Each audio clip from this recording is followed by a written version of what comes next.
오늘 하나님께서 우리에게 주시는 하나님의 말씀은 요한복음 1장 1절에서 4절 말씀까지와 14절 말씀입니다. 다 같이 일어서셔서, 오늘은 저 앞에를 보면 안 되니까 전부 성경책이나 하나님 말씀을 보시면서 한 목소리로 읽겠습니다. 다 같이 읽겠습니다. 태초에 말씀이 계시니라.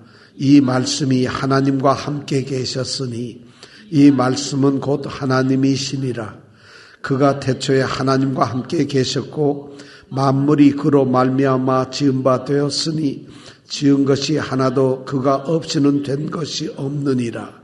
그 안에 생명이 있었으니 이 생명은 사람들의 빛이라. 말씀이 육신이 되어 우리 가운데 거하심에 우리가 그 영광을 보니 아버지의 독생자의 영광이요 은혜와 진리가 충만하더라. 아멘.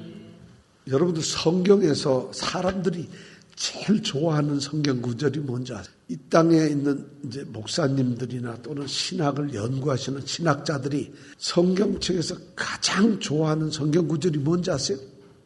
이병택 집사님 뭘 같아요?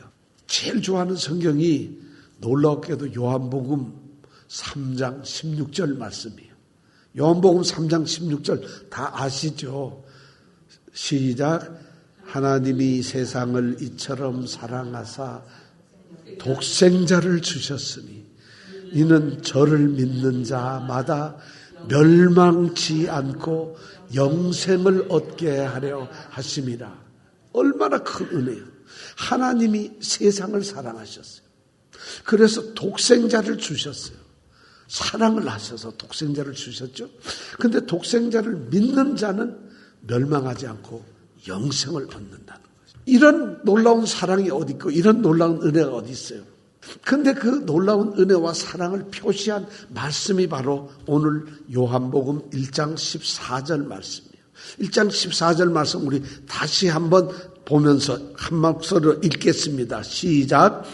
말씀이 육신이 되어 우리 가운데 거하심에, 다시 읽겠습니다. 안 읽으시는 분이 있어서 그래. 다시 시작. 말씀이 육신이 되어 우리 가운데 거하심에 우리가 그 영광을 보니 아버지의 독생자의 영광이요 은혜와 진리가 충만하더라. 이 말씀이 하나님의 사랑을 아주 구체적으로 표현한, 정말 어쩌면 성경에서 또 우리가 인정할 수 있는 가장 중요한 말씀 중에 하나입니다. 이 말씀의 핵심은 뭐냐면 말씀이 육신이 되셨다는 것이에요. 말씀이 육신이 되셨다. 자, 뭐가요? 말씀이 뭐로? 육신이 되셨다. 다 같이 시작. 말씀이 육신이 되셨다. 그렇다면 말씀이 육신이 되었다. 이 말을 요한이 요한복음에 썼을 때, 그리고 이 요한복음을 처음 보고서 읽는 사람들이 말씀이 육신이 되었다. 이 말이 무슨 말일까요?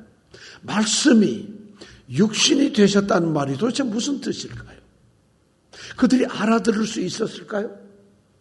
우리는 지금 이 말을 말씀이 육신이 되셨다 이러면 금방 알아들어요. 말씀은 예수님이잖아. 육신, 우리 사람이잖아. 말씀이 육신이 되셨다는 말은 예수님께서 사람으로 오셨다는 말씀 아니야. 이렇게 우리는 금방 알아들어요. 왜냐하면 믿음이 좋아서가 아니라 그냥 교회 오래 다니다 보니까 들은 풍월도 있고 해서 이제 너무 다 알아요. 절대 이 말은 믿어야 되고 우리가 성탄절에 꼭 우리 마음속에 새기고 믿어야 될 말씀이 바로 말씀이 육신이 되셨다는 거예요.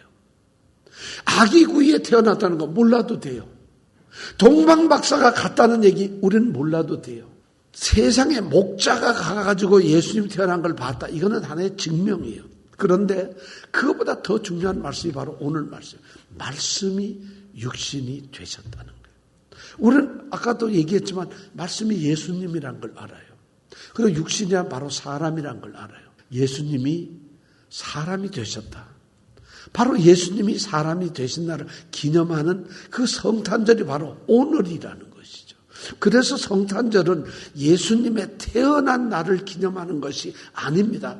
물론 우리는 아기 예수로 왔다는 것은 누구든지 태어나면 아기로 태어나는 것이니까 예수님이 오셨다는 것을 확증을 하기 위해서 아기의 이야기를 마태나 누가는 기록을 하고 있어요. 그게 사실이니까. 그런데 요한은 그러한 아기로 태어났다, 성령의 잉태가 되었다, 또는 동방박사가 왔다, 말구유에 누웠다, 이런 것을 기록하지 않고 굉장히 신학적으로 아주 중요하게 말씀이 육신이 되셨다, 이렇게 표현을 해요. 말씀은 곧 예수님이고 육신은 사람이고 되셨다는 거예요. 예수님이 사람이 되신 날이 오늘이에요. 예수님이 왜 사람이 되셨을까? 우리는 성경을 통해서 이미 모든 것을 알고 있어요. 우리를 구원하시기에 오신 분이기 때문에 그래요. 자, 그럼 말씀이 육신이 되었다는 말에 도대체 말씀이 뭐야? 말씀이 육신이 되었다 처음 읽는 분들은 그렇게 생각할 거 아니겠어요? 그런데 성경은 14절만 읽는 것이 아니에요. 1장 14절에 말씀이 육신이 되어 우리 가운데 거하셨다는 이 말씀 이전에 이미 13절이 기록이 되어 있다는 것이죠. 요한복음 1장 1절부터 13절까지 기록한 다음에 기록한 것이 14절이고 그 다음에 14절이 바로 말씀이 육신이 되셨다는 것을 기록. 그렇다면 요한은 말씀이 어떤 분인 건가를 1절부터 설명을 하고 있어요. 그래서 제가 오늘 사실은 14절 말씀만 읽으려고 하다가 혹시 여러분들이 모르실까 봐 이건 취소입니다. 여러분들이 혹시 깜빡하실까 봐 이것도 취소입니다. 여러분들이 다 알지만은 확실하게 더 우리가 기억하기 위해서 1절부터 4절까지를 기록해 놓은 것입니다. 그래서 같이 하는 거예요. 말씀이 도대체 어떤 분이냐? 그것이 바로 1절부터 4절까지의 말씀 속에 말씀이라는 것이 어떤 분인가를 우리에게 설명을 해주고 있어요. 자, 1장 1절을 보면 뭐라고 되어 있죠? 태초에 말씀이 계시니라. 이 말씀이 하나님과 함께 계셨으니 이 말씀은 곧 하나님이시라. 바로 말씀이 육신이 된 그 말씀을 지금 설명을 하고 있는데 태초에 말씀이 계셨다는 거예요. 태초라는 말은 제일 처음이란 말이잖아요. 태초. 근데 성경에서 여기서 말하는 태초라고 하는 이 제일 처음의 말은 처음이란 뜻이 아닙니다. 태초라는 말이. 우리가 이 번역을 조금 잘못된 것 같아요. 태초라는 말은 아주 처음이란 그런 의미가 아니라 이 태초란 말은 영원이라. 시작도 끝도 없는 영원이에요. 그 영원 속에 누가 계셨다고? 말씀이 계셨다는 거예요. 말씀은 영원하신 분이에요. 그러니까 태초라는 건 창세기 1장 1절에 태초에 하나님이 천지를 창조하시니라 이렇게 돼 있어요. 거기에서의 태초는 천지를 하나님이 창조하시는 바로 그 순간을 태초라고 말을 하고 있어요. 그러나 요한복음 1장 1절에서 말하는 이 태초는 창세기 1장 1절에 이야기하고 있는 그 태초하고 달라요. 요한복음이 말하는 이 태초는 처음 시작, 창조의 그 처음 시작이 아니라 시작도 끝도 없는 영원한 그런 영원 속에서 우리 말씀이 계셨다는 거예요. 놀라운 거잖아요. 그럼 창조 전에는 어떻게 됐을까? 우리는 모르죠. 창조 때도 잘 모르지만 창조 이전에는 아무것도 없는 거예요. 아무것도 없어요. 그런데 계신 분이 있었어요. 바로 말씀이 계셨어요. 그 말씀이 없었던 때는 세상도 아니고 우주도 아니고 그보다 더 큰 거예요. 이 모든 우리 사람이 알 수 있는 그것이 뭐라고 말할 수는 없는데 그 모든 것 중에서 말씀이 없었던 때는 없어요. 말씀은 계셨어요. 근데 그 말씀이 영원전서부터 계셨는데 그때 말씀이 계셨다는 걸 1장 1절에서 태초에 말씀이 계셨어요. 말씀은 영원하신 분이에요. 그 다음에 보면 이 말씀이 하나님과 함께 계셨다. 영원전부터 계셨던 그 말씀이 영원서부터 하나님과 함께 계셨어요. 여기서 함께는 옆에 있었다는 얘기도 아니에요. 여기서 함께라는 단어는 이 헬라어에 보면 함께라는 말을 표현하는 단어가 몇 개 있습니다. 그런데 여기서 프로스라는 단어를 쓰고 있는데 이건 뭐냐면 하나님이 계시고 말씀이 계시는데 서로 향해서 마주보고 있다는 얘기예요.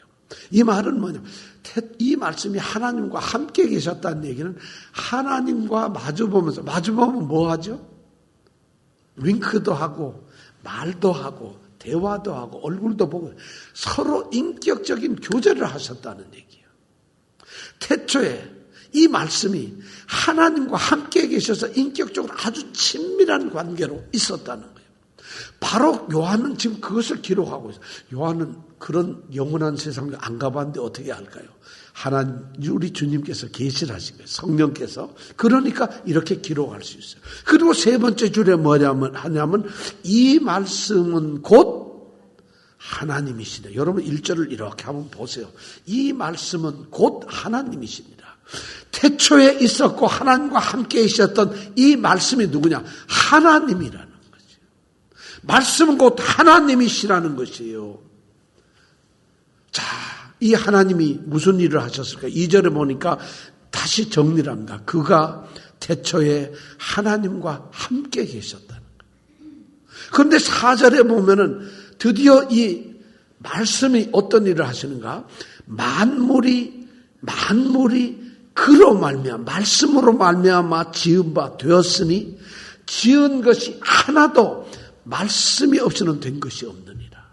지은 모든 것이 말씀으로 되었다는 것이죠. 그러니까 이 말씀은 영원하신 분이고 바로 하나님이시며 그리고 이 말씀은 창조자라는 거예요. 이 말씀이 바로 그런 분이에요. 그런데 이 말씀이 바로 누구냐? 우리는 말씀을 하나님이라고.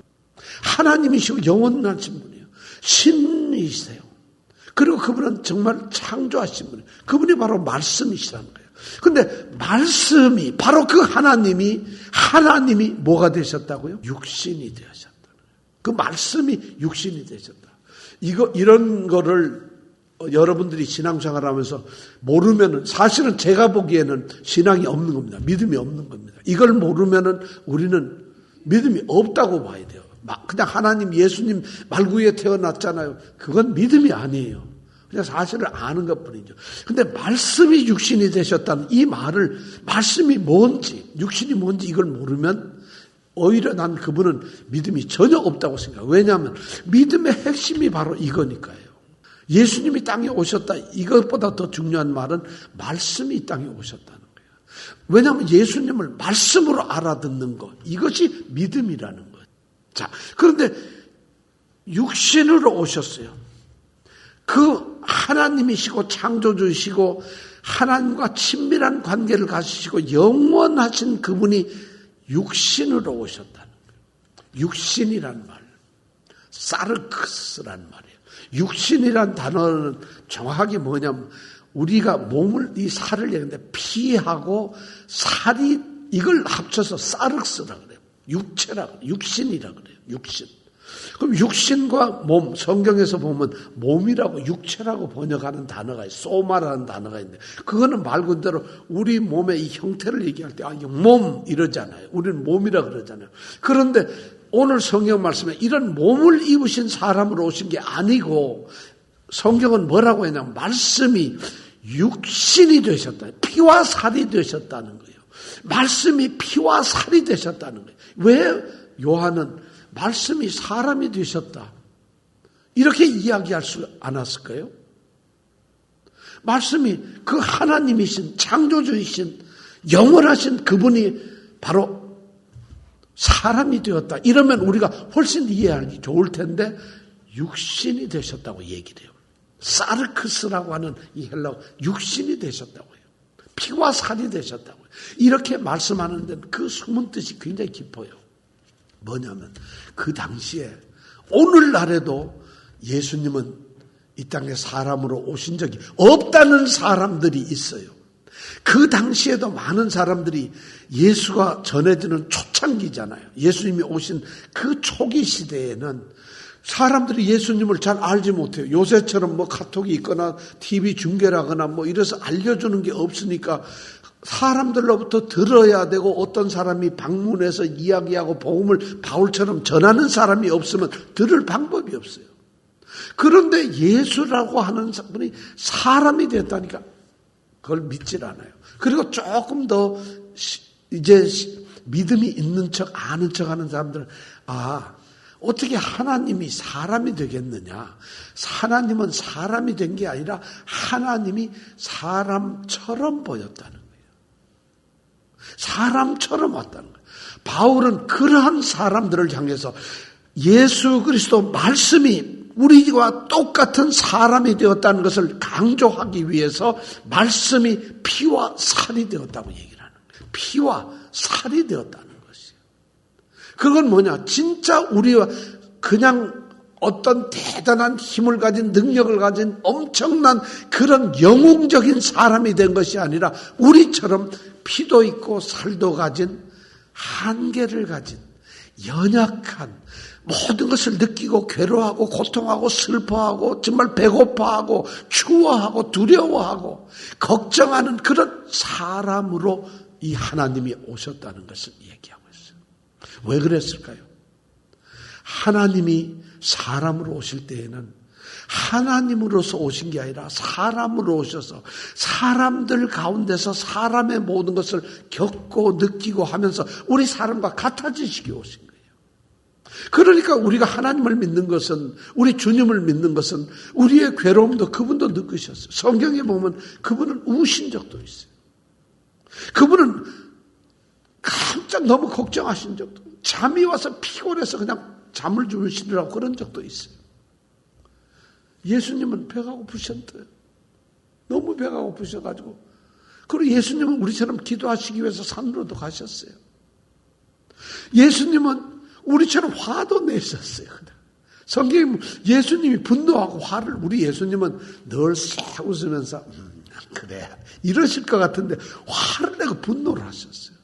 죄를 짓는 사람, 위선적인 사람, 거짓을 행하는 사람, 그리고 하나님의 말씀을 따르지 않는 대적하는 자들 향해서 분노까지 하셨어요. 그런 예수님이 바로 사람으로 오신 이유예요.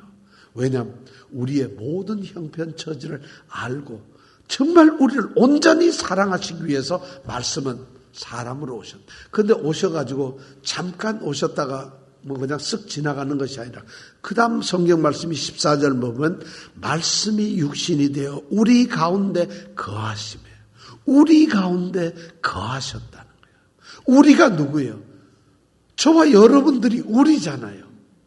우리 가운데 거하셨다는 건 우리 가운데 살았다는, 이 거한다는 말은 무슨 말이냐면 스케노라고 하는 단어인데 천막을 짓는 거예요. 이스라엘 백성들은 산다는 의미를 천막을 친다고 얘기를 해요. 왜냐하면 이스라엘 백성도, 유대인들은 우리처럼 정착을 해서 농사를 짓는 이런 사람들이 아니라 유목민, 떠돌이, 히브리 민족은 떠돌이에요. 오늘은 이곳, 내일은 저곳 이렇게 왔다 갔다 하고, 그 사람들 처음이 그랬어요. 그런데다가 그 사람들이 애굽에서 430년을 살다가 해방되어서 가면서 그들이 광야에서 40년을 지나면서 그들은 광야에서 정착할 수가 없잖아요. 그러니까 광야를 걸어가면서 그때마다 지은 집이 바로 천막이에요. 텐트예요. 그래서 여기서 거하신다는 말은 텐트를 친다는 거죠. 그 말이 뭐냐? 우리말로 하면 함께 산다는 말이에요. 하나님은 사람이 되셔가지고 우리와 함께 사신다. 근데 이 함께 산다는 것, 거하신다는 말은 출애굽한 이스라엘 백성들이 이제 하나님이 함께 있기를 원해서 성막을 짓습니다. 광야에서 자기네들이 다 텐트를 치고 난 다음에 하나님이 계실 성막을 지어요. 그럼 그 성막에 하나님이 오실까요? 안 오실까요? 여러분 자, 집사님 어떻게 했어요? 하나님이 그 성막에 오셨을까요? 안 오셨을까요? 성경에 보면 오셨어요. 하나님이 구름을 덮으시고 구름으로 그 성막을 꽉 채우시고 그 중에 임재하셨어요. 모세와 직접 대화도 하셨어요. 백성들이 자기 텐트 문 앞에 나서서 모세와 대화하시는 그 구름 속에 있는 음성을 들을 수가 있었다고 출애굽기 33장에는 이야기를 하고 있어요. 그런데 그 하나님의 임재, 구름이 쫙 넉넉하게 그 성막에 채워지고 하나님이 임재한 그 장면을 히브리어로는 쉐키나라고 합니다. 그 말을 영광이라고 번역하고 있어요. 하나님의 영광이 임했다. 이 말은 하나님이 임재하셨다는 거예요. 우리 가운데 거하셨다는 말은 바로 하나님이 임하셨다는 거예요. 그것을 우리는 다른 말로 임마누엘이라고 한다는 것이죠. 바로 말씀이 육신이 되어 우리 가운데 거하셨다. 이 말의 중요한 핵심은 하나님이 사람이 되셨고 임마누엘로 우리와 함께 하셨다. 이거보다 더 큰 성탄이 어디 있겠어요? 바로 이것을 모르고서 우리와 함께 살아가시는 하나님이에요. 자, 이 말을 전부 정리하면 이거예요. 성탄인데 성탄은 뭐 임재, 하나님의 임재예요. 영원한 하나님께서, 영원하신 창조주이신 하나님께서 피와 살이 있는 사람으로 오셔가지고 피와 살을 가진 우리 사람들 가운데서 함께 살아가는 그분으로 오셨다는, 이것이 바로 성탄이라는 거예요. 그분은 우리와 함께 살고 있어요. 어제도 살고 있었고 오늘도 살고 있고 다시 오시는 그날까지 우리와 함께 살고 있다는 것이에요. 이것이 바로 14절에 있는 말씀이에요. 그런데 요한은 이것을 기록하면서 그 다음 중요한 얘기를 해요. 증거를 해요. 우리가 그 영광을 보았다는 것이죠.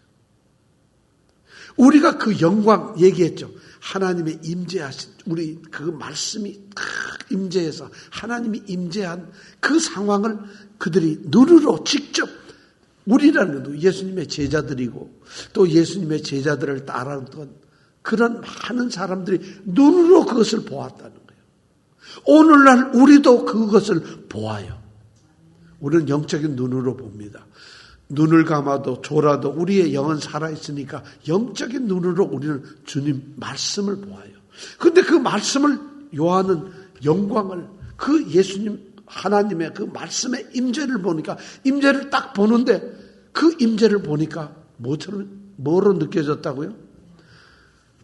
아버지의 독생하신 아들을 보았다는 거예요. 그 임재하신 그 말씀을 이렇게, 말씀이 누군지는 몰라요. 아직까지 말씀이라는 이름을 한 번도 얘기를 안 하니까 말씀이 누군지는 모르는데 요한은 계속 마음속에 예수님을 생각하고 물론 말씀을 쓰고 있겠죠. 그러나 독자들은 말씀이 예수님이라는 이름이 하나도 안 나오니까 모르잖아요. 근데 말씀을 보았다 그래요. 예수님, 그 요한이. 근데 그 말씀을 보니까 누구냐? 아버지의 독생자라는 거예요. 아버지는 이스라엘 백성들의 하나님이죠. 하나님의 외아들이라는 것이요. 독생자라는 거예요. 하나님은 아들이 몇 명일까요? 몇 명이에요? 하나님은 아들이 몇 명이죠? 한 명이에요. 딸은 몇 명일까요? 예? 하나님은 딸이 몇 명이에요? 이렇게 물으면은 우리 이명택 집사님은 딸이 없어서 잘 몰라요. 하나님은 아들이 하나예요. 근데 우리를 보고 하나님의 아들, 딸이라고 그래요. 왜 그럴까요? 그래서 성경에 보면 양자들었다. 맏아들인 예수님을 중심으로 우리는 예수님의 동생들이에요. 우리 권사님은 예수님의 여동생이시고 저는 예수님의 남자 동생이 되는 거예요. 예수님이 맏아들이 되죠. 모두를 자녀로 삼으셨다는 거예요. 그런데 그 예수님은 바로 혼자신 외아들, 모노게네스라고 해서 유일하신 분이에요. 그분이 사람으로 오셨다는 거예요. 하나님의 아들이 바로 사람으로 오신. 근데 그분은 바로 하나님이세요. 우리는 여기에서 신비를 보는 것이죠. 자, 이 세상에 계시는 유일한 분 아들, 하나님과 우리, 하나님의 사랑을 우리에게 전하시는 분이고 하나님의 사랑을 우리에게 그대로 행하시는 분이에요. 하나님의 사랑을 전하기 위해서 그분은 그리스도로 오셨고 하나님의 사랑을 실천하기 위해서 그분은 십자가에 돌아가신 거예요. 그래서 우리를 구원하시는 거예요. 하나님께로 나아갈 유일한 길이 바로 말씀이라는 것이에요.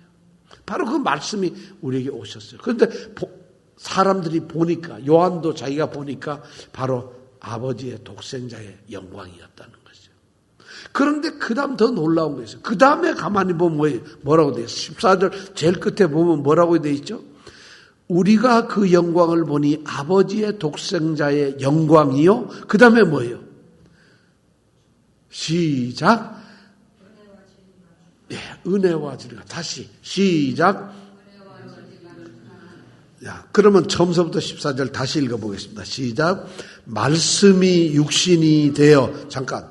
이 말씀을 읽으면 제가 지금까지 설명한 우리가 성경 말씀에 의해서 그게 전부 다 이제 이해돼서 이 말씀을 누구든지 여러분들이 가족에서든 친구든 또는 아는 사람, 다른 교회 다니는 사람이든 말씀이 육신이 되어 우리 가운데 거하시며 우리가 그 영광을 보니 아버지의 독생자의 영광이요.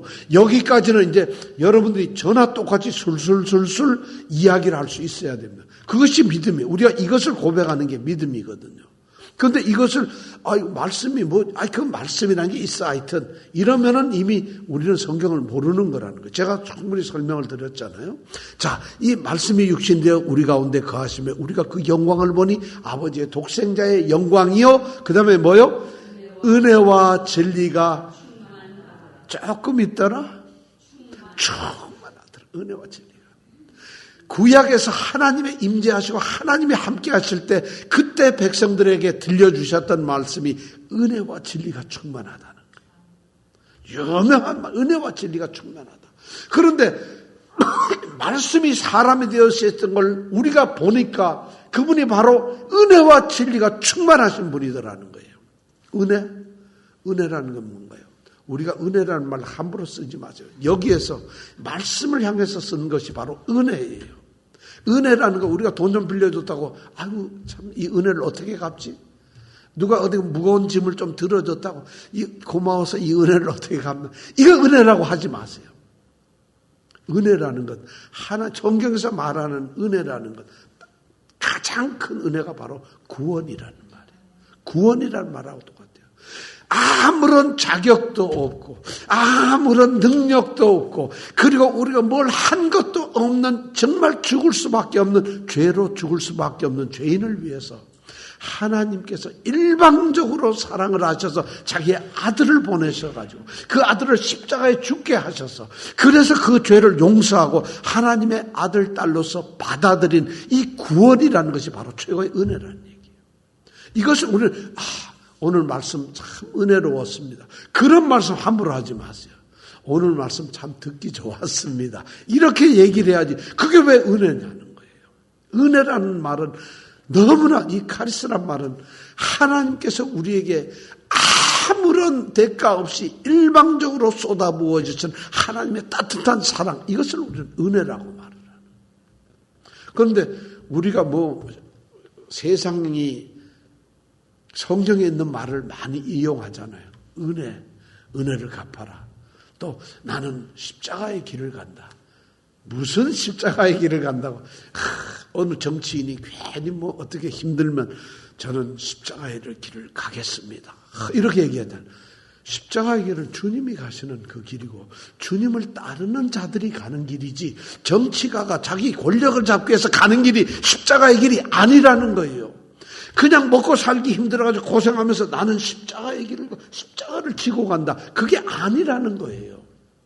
그런데 성경을 그렇게 막 인용해서 우리 세상에 쓰고 있는데 바로 은혜라는 단어가 대표적인 거예요. 하나님이 일방적 사랑을 통해서 그 아들을 통해가지고 우리를 구원하시는 이것을 우리는 구원이라는 말과 같은 말이에요. 그 다음에 진리라는 말이 있어요. 은혜와 진리가 충만해.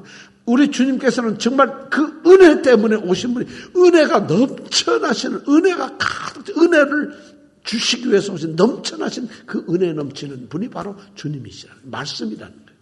그리고 진리라는 건 뭐예요? 약속을 신실하게 지킨다는 말이에요. 약속을 지키는 것이 그리고 거짓이 없다는 거짓과 반대되는 말이 바로 진리잖아요. 거짓이 없지. 약속하신 것은 끝까지 어떠한 상황에서도 반드시 지켜내시는 그 신실하심을 진리라고 하는 거예요. 은혜와 진리, 우리를 구원하시고 우리의 구원을 흔들림 없이 끝까지 우리를 구원하시는 그분이 바로 말씀이라는 그 역할을 하고 있다는 거죠. 오늘 말씀이 바로 그거예요. 성탄절이 바로 그런 건데. 자, 이 말씀이 요한은 이렇게 해서 1장 14절에서 말씀이 육신인데 우리 가운데 거하시며 우리가 그 영광을 보니 은혜와 진리가 충만하더라. 말씀이 누군가를 이야기를 안 해요. 지금 독자들은 이 요한복음을 읽으면서 저도 그렇고 여러분들 요한복음 1장 1절부터 지금 14절까지 읽어왔는데 이분이 예수님이라는 얘기를 절대 안 해요. 그냥 말씀이라고 그래요. 말씀이 육신이 되었다. 아, 하나님이 육신이 되었다.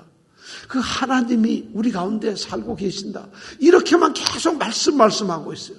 그런데 성경을 가만히 보면 요한복음은 서서히 이 말씀이 누군가를 이야기하기 시작합니다. 말씀이 누구일까? 이제 그 다음에 보면 세례 요한을 통해서 오늘 성경에는 안 읽었습니다만 26절에 보면 세례 요한이 뭐라 얘기하느냐 하면 너희 가운데 너희가 알지 못하는 한 사람이 있다. 너희 가운데 이스라엘 백성들 수많은 이 세상 사람 가운데 너희 가운데 너희가 알지 못하는 한 사람이 있다는 거예요.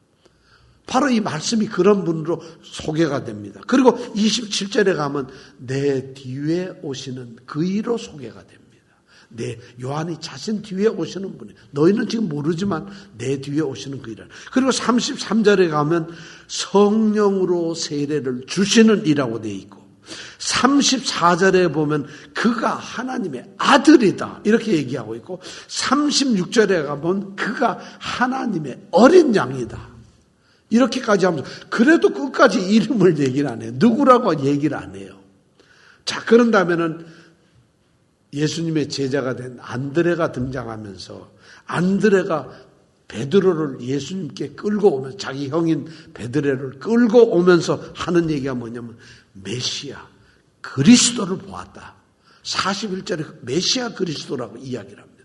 드디어 말씀이 서서히 너희 가운데 알지 못하는 한 사람에서 내 뒤에 오시는 이로서 그 다음에 성령으로 세례를 주시는 이로 그가 하나님의 아들로서 그리고 하나님의 어린 양으로서 드디어 메시아 그리스도로 말씀이 서서히 나타나기 시작해요.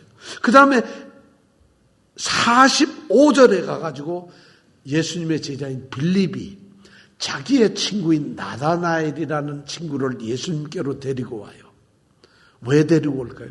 자, 내가 만난 그 말씀이라는 분을 한번 보러 가자. 그러면서 나다나엘을 데리고 올 때 그때 45절에 보면 드디어 나옵니다. 요셉의 아들 나사렛 예수. 말씀이 바로 누구냐? 요셉의 아들 나사렛 예수라고 빌립의 입으로 처음 이제 요한은 말씀이 누군가를 우리에게 얘기해 줘요. 그리고 그 말을 들은 나다나엘은 말씀이고 메시아가 어떻게 요셉의 아들 나사렛 예수일 수 있느냐 그걸 의심을 해요. 그러고 나서 예수님을 만나죠. 나사렛 예수를 만나게 되죠. 그러고 나서 49절에 그가 뭐라고 고백을 하느냐면 이는 하나님의 아들이다. 이스라엘의 임금이고 왕이다. 이렇게 정식으로 고백을 합니다. 그래서 요한복음 1장 끝나면서 예수님을 소개합니다. 자, 말씀이 누구라고요? 말씀이 누구죠? 예수님은 어떤 분요? 영원전이셨던 하나님이시고 창조자였던 말씀이에요. 그분이 어떻게 됐다고요? 피와 살을 가진 육신으로 오셨어요. 그래서 우리와 함께 살려고 오셨어요. 오늘도 그가 내 안에 내가 그 안에 있는 살려고 오셨어요. 근데 그분에게는 뭐가? 구원과 신실함, 은혜와 진리가 충만하게 있는 바로 그분이에요. 오늘 성탄절이 바로 그런 거예요. 바로 이 말씀이란 말이 바로 그런 거예요. 그래서 우리는 이 말씀이 육신이 되었다. 이 말씀을 여러분들이 정말 기억하셔야 돼요. 저는 오늘 그래서 여러분들에게 메리 크리스마스 이 얘기를 하고 싶어요. 메리 크리스마스. 여러분 서로 한번 인사할까요? 메리 크리스마스. 요새 이런 인사하면 큰일 나죠. 자, 이병택 집사님을 향해서 전부 다 우리 메리 크리스마스 시작. 메리 크리스마스. 이정근 집사님을 향해서도 우리 전부 다 시작. 메리 크리스마스. 근데 세상은 메리 크리스마스를 못 쓰게 하죠. 그리고 뭐라 그래요? 메리 할리데이스. 그들은 그렇게 해요. 근데 저는 깜짝 놀랐어요. 이것이 하나님의 은혜라는 거예요. 하나님께서 놀랍게 역사하셨어요. 그들은 백화점에서, 시장에서, 식당에서, 어디에서 그들은 할러데이를 즐기고 있어요. 그러나 우리는 이 자리에서 메리 크리스마스를 하고 있어요. 크리스마스란 말이 무슨 말이냐? 그리스도, 그 다음에 메스라고 해서 제사란, 예배란 말이에요. 그리스도를 예배하는 날 우리는 이곳에서 예배를 하고 있어요. 세상은 할러데이를 지내고 있지만 세상은 그래서 자기네들이 스스로 알아요. 우리는 크리스마스가 아니라 할러데이를 지키는 거야. 그런데 우리는 누구예요? 바로 이 성전에서 예배해서 그리스도를 예배하는 성탄절을 보내고 있다는 것이에요. 놀라운 섭리예요. 우리는 교회가 어떤 오직 못했으면은 세상이 나라가 이제는 크리스마스를 하지 말고 할러데이를 하라. 그러니까 교회가 들고 일어나서 왜 그렇게 하느냐 말도 안 돼. 너희들이 그리스도 예배를 드리지 않았다는 거죠. 성탄절에. 크리스마스를 너희들이 보내지 않았다는 거죠. 그러니까 하나님이 정치자들을 보내가지고 할러데이로 바꿔버려라. 왜냐하면 할러데이로 노는 사람들은 그리스도께 예배를 드리질 않아요. 그들은 드릴 수가 없어요. 그러니까 그렇게 함으로 인해서 살아있는 말씀이 육신이 된 것을 믿는 사람들, 그리고 그 육신이 우리와 함께 있다는 것을 아는 사람들, 그분에게 은혜와 진리가 충만하다는 그 아는 사람들, 바로 그리스도인들이 그리스도께 예배드리는 날, 이 날이 바로 크리스마스라는 거예요. 오늘이 바로 크리스마스예요. 그리스도께 예배드리는, 지금 이 시간 여러분 정말 마음을 정돈하시고 오늘 하루, 아니 우리는 평생 동안 크리스마스를 주님께 예배드리는 자가 돼야 돼요. 오늘이 크리스마스가 아니라 매일 우리의 삶은 크리스마스예요. 그리스도께 예배하는 예배자가 되는 것이에요. 오늘 이 말씀을 통해서 여러분들에게 정말 크리스마스의 삶이 날마다 있기를 축원합니다. 기도합니다. 주님, 오늘 말씀을 우리가 몇 번이라도 되새기고 읽고 기억하고 들으면서 주님의 임재와 주님이 하나님이시며 주님이 나와 똑같은 사람으로 오셨고 주님이 내 안에, 내가 주님 안에 거하는 이 놀라운 역사적인 날이 바로 크리스마스라는 것을 기억하게 하고 그렇게 우리가 살아가는 귀한 성도들 되게 하여 주옵소서. 아멘. 예수님 이름으로 기도드립니다. 아멘.